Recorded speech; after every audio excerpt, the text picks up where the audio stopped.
Manchmal sind Situationen. Jemand hat uns etwas getan, hat uns geschubst, hat uns belogen. Manchmal ist das Zehnte von Jahren hält man an diesem Ereignis.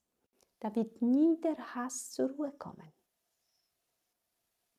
Geschlagen hat er mich, beschimpft, hat mich besiegt, hat mich beraubt. Wer solche Denken nicht mehr hegt, in dem kommt bald der Hass zur Ruhe. Wenn jemand versucht, immer wieder da reinzugehen, Schuldigen zu suchen, die Situationen in der Vergangenheit, die auch schmerzhaft waren, das ist eine traumatische manchmal Erfahrung. Aber wenn der Geist hält, wenn wir halten und wollen diese Gedanken nicht loslassen, nur immer wieder dahin kommen, da wird nie der Hass in uns zur Ruhe kommen. In dem Herzen wird nie der Hass zur Ruhe kommen. Nur wer das loslässt, dann kommt der Hass zur Ruhe. Dann wird Frieden im Herzen.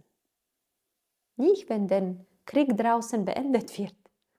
Drinnen, in unserem Herzen, wird zur Ruhe kommen, wenn er nicht gehalten wird. Und da sollen wir nach innen schauen. Was ist in uns? Was ist in dem Herzen? Was halten wir fest für Geschichten? Und wenn sowas passiert, bewusst werden, loslassen passiert nicht so einfach. Aber wir haben Methoden. Wir wünschen das Gute, aus Verständnis. Ja? Wir wünschen Frieden. Wir vergeben. Vergebung, ja? Das ist das Erste, was das Herz heilt. Das ist Vergebung. Vergebung loslassen bedeutet. Nicht festhalten eine Geschichte.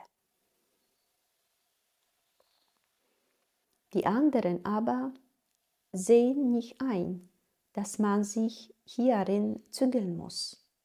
Doch wer da rechte Einsicht hat, in dem kommt alle Streit zur Ruhe.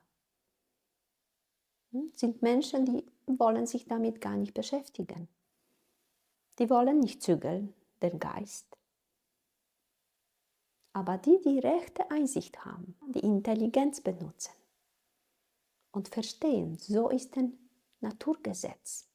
Und so kommt der Hass zur Ruhe. In dem kommt aller Streit zur Ruhe. Deswegen lese immer wieder Texte, weil man vergisst. Wenn man liest, dann erinnert man sich und man sieht, oh, wie dumm war ich.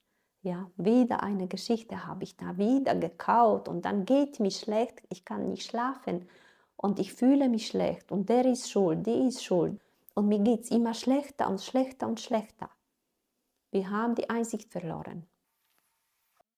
Deswegen lese und höre Dhamma, dass man sich immer wieder erinnert. Das ist diese, das wir vergessen. Die Sache ist nicht kompliziert. Wir vergessen nur immer wieder. In dem kommt Streit zur Ruhe. Der sich zügelt. Der achtet auf den Geist. Weil aus dem Geist kommt alles her. Der Krieg und alle diese Schmerzen kommt aus dem Geist.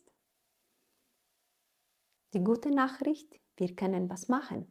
Wir können das verändern. Wir können den Krieg in dem Inneren beenden.